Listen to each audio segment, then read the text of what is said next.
Burchett for 5 minutes. Thank you, Chair Lady. As the 435th most powerful member of Congress, I have the honor of asking questions that have been asked ad nauseum. But when I ask them, I answer as if this was the first time you said it, and the proper response is, Congressman Burchett, that is possibly the most incredibly intelligent question that's been asked of me. So at least my clips will show that. And the 12 people that are watching this thing are at home. They're probably not in my district anyway. They're probably in Marjorie's district. Anyway, Mr. Thierer, did I get that name right? Right. All right. All right.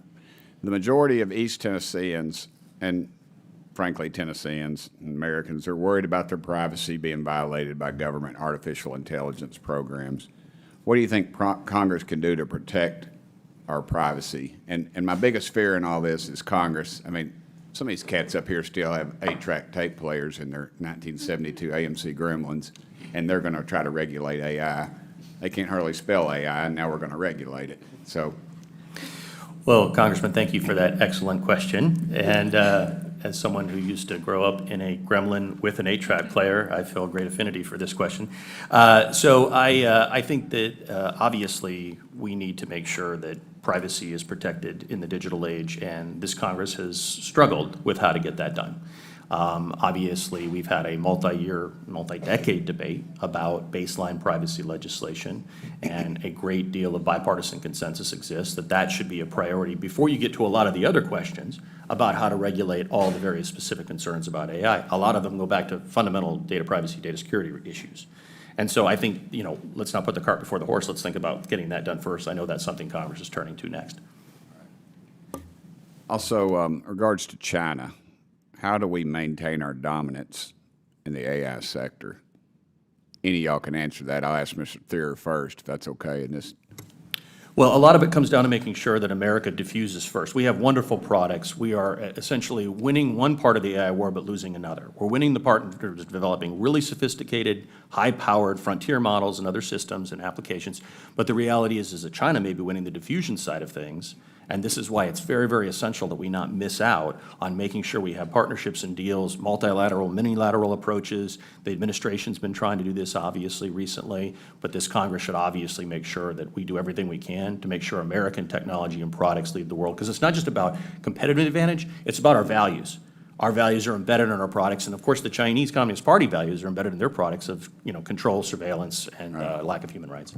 Yes, sir. We got to do 3 things. Number 1 is we have to continue to out-innovate and outmaneuver China.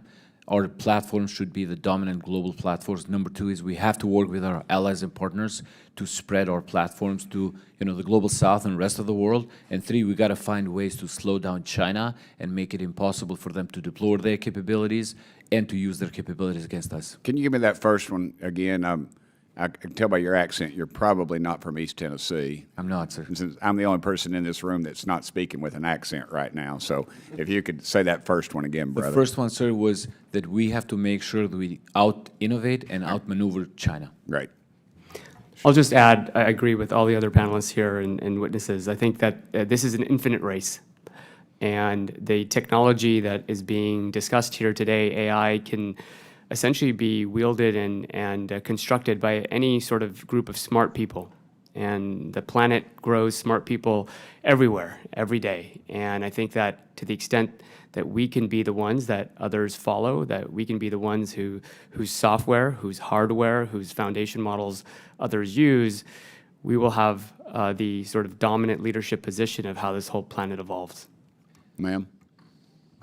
Well, I would say that China's doing a very good job of figuring out how to defeat some of our security vulnerabilities, and I think that's one area that we have a significant we have a ways to go, is to protect the infrastructure, because North Korea and China and others are getting better and better at infiltrating and exploiting our vulnerabilities.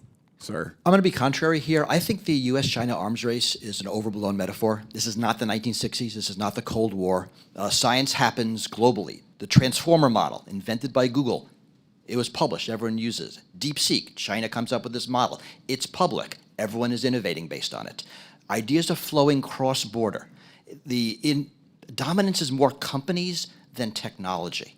So don't think about regulating the hardware, the software, the ideas. We can't do that. And this is not the kind of world where that happens. It really is the companies and what they're doing. It's going to be U.S. companies, European companies, Chinese companies, other companies. All right. Thank you all. Chair Lady, I yield back nothing.